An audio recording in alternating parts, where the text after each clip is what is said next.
এমন ছিল না বিষয়টা, 1-on-1 ব্যাটল ছিল। আর তখন সাহাবীরা ছোটবেলা থেকেই এগুলোতে প্রশিক্ষিত ছিলেন, নতুন না বিষয়গুলো, তারা ছোটবেলা থেকেই প্রশিক্ষিত ছিলেন, তীরন্দাজ ছিলেন, ঘোড়সাওয়ার ছিলেন তখনকার যুগের প্রেক্ষাপটে। তো তারপর তিনি বাহাতে তরোয়াল চালানো শুরু করলেন, এক পর্যায়ে বাহাতে পড়ে গেল। এরপর এই থুতনি দিয়ে তিনি পতাকাটা ধরে রাখছেন এভাবে, মুতার যুদ্ধের ইতিহাসটা পড়ে দেখেন, থুতনি দিয়ে এভাবে পতাকাটা ধরে রাখছেন, পতাকার মান, পতাকার সম্মান। আর সেই পতাকা আমাদের হাত থেকে পড়ে গেল, আরবের লোকজন তাকায় তাকায় দেখতেছে, সারা মুসলিম বিশ্ব তাকায় তাকায় দেখতেছে। এই গুনাহের ভার আল্লাহর কসম আপনার আমার সবার উপর বর্তাবে, কোনো উপায় নাই, সবার উপর বর্তাবে। আল্লাহ যেন মাফ করেন, আল্লাহ পাক মাফ করবেন না। আমি আল্লাহকে চিনি, আল্লাহ পাক মাফ করবেন না এভাবে, যতক্ষণ পর্যন্ত না আল্লাহ পাক এগুলোর হিসাব নিচ্ছেন। কারণ ওলামায়ে কেরামকে জিজ্ঞাসা করে দেখেন, একটা মুসলিম রাষ্ট্রে যদি একজন মুসলিম নারীকে ধর্ষণ করা হয়, উঠিয়ে নিয়ে চলে যাওয়া হয়, রেপ করা হয়, অথবা একজন মুসলিম ভাইকে নির্মমভাবে হত্যা করা হয়, তাহলে ফতোয়া কি করা উচিত? তখন সবাই মিলে ওই জালেমের বিরুদ্ধে দাঁড়ানো ফরজ। যদি সে দাঁড়াতে না পারে তার প্রতিবেশী দাঁড়াবে, সে না পারলে তার প্রতিবেশী দাঁড়াবে, আর যখন সেও পারবে না পুরা উম্মাহ একসাথে মিলে দাঁড়াতে হবে। সেটা কি হয়েছে? করতে পেরেছি? পতাকা ধরে রাখলেন এইভাবে, পতাকা পড়তে দিলেন না। এক পর্যায়ে এক কাফেরের তরবারের আঘাতে তার শরীরটা দ্বিখণ্ডিত হয়ে গেল। এদিকে মদিনায় নবী সাল্লাল্লাহু আলাইহি ওয়াসাল্লাম খবর পেয়ে গেলেন, খবর পেয়ে বলছেন এইমাত্র জাফর শহীদ হলো, এইমাত্র জাফর শহীদ হলো।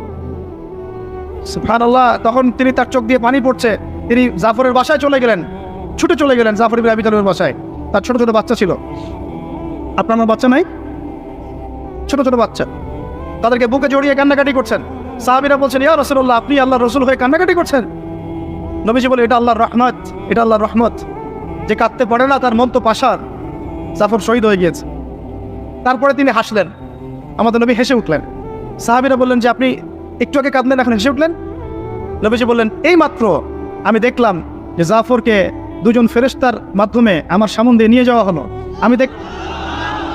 আমি দেখলাম জাফর জান্নাতে, তার দুই হাত, যে দুই কাটা হাত, এই দুই কাটা হাতের বদৌলতে আল্লাহ পাক তাকে জান্নাতে দুইটা পাখা দিয়েছে, সে জান্নাতে উড়ে বেড়াচ্ছে, ফল খাচ্ছে। এই দৃশ্য দেখে আমি হেসে উঠলাম। তা আমি এই জন্য বলছি, আমাদের শহীদরা মৃত নয়, আমাদের শহীদরা মৃত নয়। আমাদের এই মা, বোন, শিশু, নারী যাদেরকে মেরে ফেলা হয়েছে, এরা কেউ মৃত নয়, ইনশাআল্লাহ তারা জীবিত আছে। এবং তারা এখন আল্লাহ পাককে কি বলছেন জানেন? তারা আল্লাহকে বলছেন, আল্লাহ আমাদেরকে আরেকবার ফিরিয়ে দাও, আরো একবার এদের বিরুদ্ধে যুদ্ধ করে যেন শহীদ হয়ে আসতে পারে। এখন অবস্থা একটু বোঝেন, পুরো বিশ্বে এরা শক্তিশালী কি না?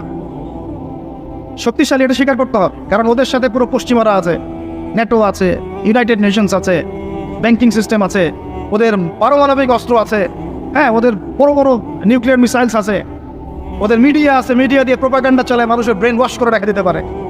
ওদের অর্থনৈতিক ক্ষমতা আছে, যে কাউকে অর্থনৈতিক অবরোধ দিয়ে দিতে পারে।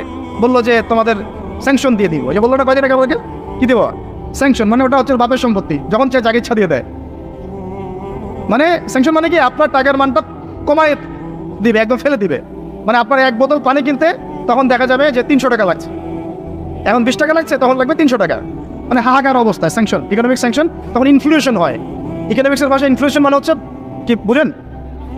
মানে এটা বলে মুদ্রাস্ফীতি, মানে আপনার টাকাটা ফুলে যায় এমন না। মুদ্রাস্ফীতি মানে টাকা স্ফীত হয়ে গেছে এমন না, মানে টাকার মানটা থাপাস করে পড়ে যাবে। যেহেতু অর্থনৈতিক কন্ট্রোল তার কাছে, ব্যাংকিং সিস্টেম তার কাছে, এই কারণে ও চাইলে এটা করতে পারে। কিন্তু এত কিছুর পরেও এই বছর, এই 2023 সালে ওদের মুদ্রা ব্যবস্থাকে বুড়া আঙ্গুল দেখিয়ে আফগানি মুদ্রা হয়েছে সবচেয়ে সেরা। এটা কি জানেন?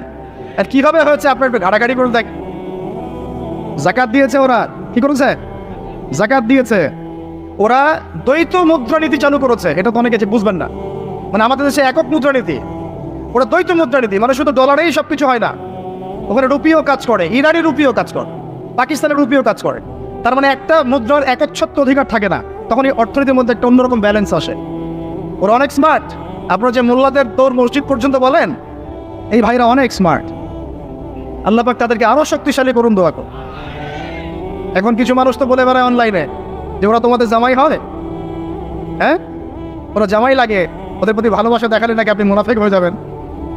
অনলাইনে যে কত কি দেখি, মানে দেখবো কত। আমরা আমাদের মুসলিম ভাইদের মধ্যে কোনো বিভক্তিতে যাব না, কিন্তু আমরা মুনাফিকদের সাথে নাই, আমরা মুনাফিক গাদ্দারদের সাথে নাই। আমরা ইমানদার হকপন্থী জামা, তাদের মধ্যে যত ফরুরও থাক না কেন আমরা এদের সবার সাথে আছি ইনশাআল্লাহ, কিন্তু আমরা গাদ্দার মুনাফিকদের সাথে নাই। আমরা ওই পশ্চিমার পাঁচাটা দালালদের সাথে নাই। আমরা যারা ইহুদিদেরকে সমর্থন দেয় ওদের সাথে আমরা নাই। যারা মুজাহিদ ভাইদেরকে খারাজি বলে ওদের সাথে আমরা নাই। হকপন্থী ওলামায়ে কেরামদের মধ্যে শত শত দল থাক না কেন, তারপরেও তারা একটা ছায়ার নিচে, ছাতার নিচে আছে ইনশাআল্লাহ। আমরা তাদের সবাইকে সম্মান করি, তাদের সবার সহবত নেবেন, দোয়া নেবেন ইনশাআল্লাহ। আলেমদের দোয়া অনেক বড় ব্যাপার, আলেমদের দোয়ায় অনেক কিছু হয়। আলেমদের দোয়া যার তাকদীর নসিব হবে, দেখবেন আপনি চমকায় গেছেন, দুনিয়া আখিরাত চমকায় গেছেন ইনশাআল্লাহ। আল্লাহ পাক তৌফিক দান করুন। তো অবস্থাটা একটু বুঝিয়ে আমাদের করণীয় বলে শেষ করব। অনেক লম্বা আলোচনা করে আদতে ফায়দা নাই, কাজের কাজ খুব অল্প। আসুন, অবস্থা হচ্ছে এই, আমি বললাম পলিটিক্যাল পাওয়ার বিশ্বের কাদের হাতে ভাই? ওই জায়নিস্টদের হাতেই। ওদের উত্থান কবে থেকে হলো? বিগত 100 বছর থেকে। কত বছর? এর আগে ছিল না, এর আগে ছিল না। তারপরে বিশ্বের অর্থনৈতিক চাবিকাঠি কাদের হাতে ভাই? সত্যি কথা ওদের হাতেই। ব্যাংকিং সিস্টেমগুলো কাদের হাতে? ওরা সারা বিশ্বকে সুদ খাওয়াচ্ছে। বিশ্বের মিডিয়া প্রযুক্তিগুলো কাদের নিয়ন্ত্রণে? হ্যাঁ, ওদের হাতে। এই যে আপনারা বাচ্চাদেরকে একটা চ্যানেল দেখেন না, ডিজনি, মনে আছে ডিজনি? এটাও পর্যন্ত ওদের কাছে। আপনি বিনোদন দেখবেন, ফক্স একটা ফক্স মিডিয়া, এটাও ওদের। বিবিসি, সিএনএন ওদের, নিউ ইয়র্ক টাইম ওদের। কি কোনটা বলবেন আপনি? একটা একটা করে বলেন, আমি সবগুলো নাম বলে দিচ্ছি। একটা একটা করে সেকশন বলেন। অর্থনৈতিক ক্ষেত্রে যান, IMF, world bank, federal reserve ওদের। মিডিয়াতে যান ওদের। এই যে ইউটিউব কাদের? ওদের। ফেসবুক ওদের। ফেসবুকে দাওয়াতি কাজ করা মানে হচ্ছে এই যে কি বলবো, কুমিরের জলাশয়ে নেমে ওর সাথে যুদ্ধ করার মতো। এটা হচ্ছে কুমিরের জলাশয়, ওখানে নেমে তারই সাথে যুদ্ধ করতেছে, এটার নাম ফেসবুক। আর এখানে দিনের পরিপূর্ণ জ্ঞান তো